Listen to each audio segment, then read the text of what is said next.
29 साल एक पार्टी को दिए, पार्टी को बनाया, सींचा, खड़ा किया, और फिर जब वहां से विदाई हुई तो ऐसी विदाई हुई कि कोई भी अच्छी याद नहीं रह गई। चलिए, जो बीत गई बीत गया, कोई बात नहीं। देखिए, मैं फिर बता दूं, मैं अभी भी बहन जी के क्या जितने लीडर हैं मैं सबकी इज्जत करता हूँ। गुस्से में आदमी उस टाइम पे ऐसे हालात बन जाए, उसको मैं नहीं कुरेदना चाहता। तो अब किसने किया, उससे भी कोई फायदा नहीं है। किसने किया होगा आपके खिलाफ? आपको लगता है कि कुछ कॉन्स्पिरेंसी की गई? वो तो 100% बहन जी के कानों को भरा गया। 100%। किस मिजाज की बहन जी हैं? क्या कान की कच्ची हैं? हाँ हाँ, बिल्कुल कान की कच्ची हैं वो? बिल्कुल।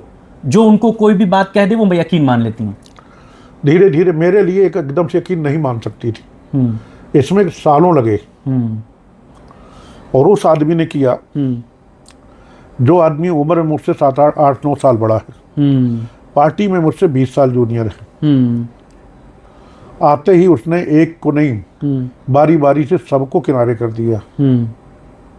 वही जिन्होंने आपके खिलाफ प्रेस कॉन्फ्रेंस की थी? वही है। आपको लगता है उन्होंने ही सारी कॉन्स्पिरेंसी को किया और पार्टी को इस हालत? सामने बात हुई ना, आखिरी टाइम पे सामने बात हुई, बहन जी के सामने। जो उन्होंने आरोप लगाया आपके ऊपर, प्रेस कॉन्फ्रेंस मुझे याद है, उन्होंने कहा कि इन्होंने टिकट बेचे, टिकट के बदले पैसे लिए नसीमुद्दीन सिद्दीकी ने, इसलिए इनको पार्टी से निकाला जाता है। इन बातों में कितनी सच्चाई? ये आरोप नहीं, फिर से उठा के देख लें। उन्होंने ये आरोप लगाया था कि 50 करोड़ रुपया ये पार्टी फंड का लेकर के भाग गए। उन्होंने आरोप नहीं लगाया था, सतीश मिश्रा जी ने आरोप ये नहीं लगाया था। उन्होंने ये कहा था, सतीश मिश्रा जी ने, कि इनको मध्य प्रदेश भेजा गया, ये वह नहीं गए। बाद में फिर आरोप आए हैं ये कि 50 करोड़ लेके भाग गए। उसके बाद आपने प्रेस कॉन्फ्रेंस की, तमाम ऑडियो सामने रखे, आपने कहा कि मुझसे 50 करोड़ मांगे जा रहे थे। मैंने कहा मेरे पास है नहीं, तो उन्होंने कहा अपनी प्रॉपर्टी बेच के दे दो। तो मैंने कहा इसका 1/4 भी नहीं हो पाएगा। देखिए, मेरी बात सुन लीजिए। उस टाइम पे जो भी था वो सामने आ गया था, उसमें मैं अब नहीं जाना चाहता हूँ। लेकिन मैंने जो भी प्रेस में कहा था, सफाई देने के लिए कहा था। जो मेरे ऊपर आरोप लग रहे थे उनकी सफाई मैंने दी कि ऐसा नहीं है, और ये मेरा अधिकार है कि अगर मेरे ऊपर कोई आरोप लगे तो मैं उसकी सफाई दूं। और मैंने विद प्रूफ वो सफाई दी थी कि ऐसा नहीं।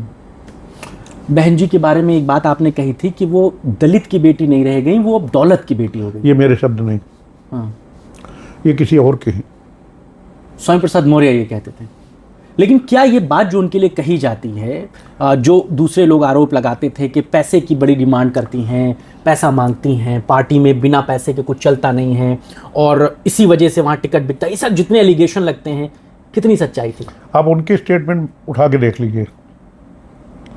जब वो खुद ही कह रही हैं कि पार्टी चलाने के लिए पैसे की जरूरत है, और मैं धन्ना सेठों से पैसा नहीं लेती, थोड़े थोड़े अपने लोगों से पैसे लेके पार्टी चलाती हूँ, तो अब इस पर कुछ बोलने की जरूरत ही नहीं। अच्छा, जो पैसा आता होगा फिर वो करती क्या थी पैसे का इतना? स्विस बैंक वगैरह में अकाउंट भी थे क्या उनके? अरे मेरे हिसाब से नहीं थे।